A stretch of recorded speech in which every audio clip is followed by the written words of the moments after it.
Olá pessoal, tudo certo? Então eu vou gravar um vídeo aqui explicando alguns conceitos de irrigação, principalmente o conteúdo de água no solo, né? Então a gente define alguns aspectos gerais para a compreensão da disciplina na sua mais perfeita forma, correto pessoal? Então a gente primeiro precisa entender alguns conceitos básicos, né?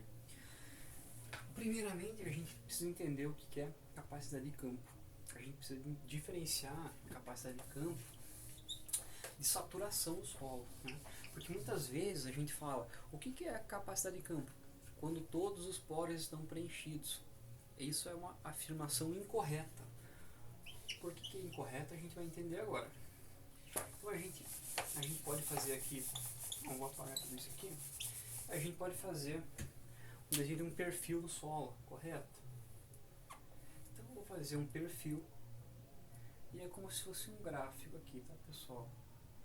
Então aqui a gente vai ter a umidade, né, em base de volume, que é definida pelo θ, a umidade de saturação, aqui a umidade de capacidade de campo, umidade crítica e a umidade de ponto de murcha permanente, correto? Então vamos lá.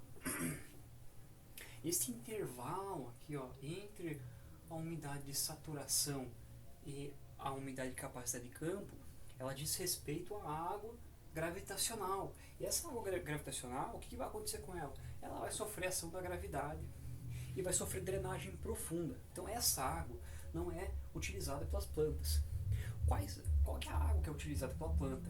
É a água que permanece nos microporos, nos médios e pequenos poros do solo. É aquela água que, se você estabelecer um gráfico de drenagem pelo tempo, você vai, por exemplo, você vai saturar o solo.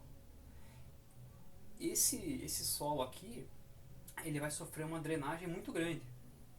Inicialmente ele vai sofrer uma drenagem muito grande até ele permanecer constante. Essa água aqui que está nesse intervalo constante é a água que permanece na condição de capacidade de campo, correto?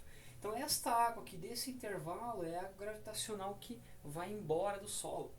Permanece apenas essa água aqui. Então a gente poderia definir a capacidade de campo como a água que permanece no solo após a livre drenagem da água gravitacional, correto pessoal? Outra condição então aqui, a ponto de murcha permanente. É o estado de água no solo aonde as plantas não vão conseguir retirar aquela água que está absorvida, aos cortes do solo, que está entre os microporos.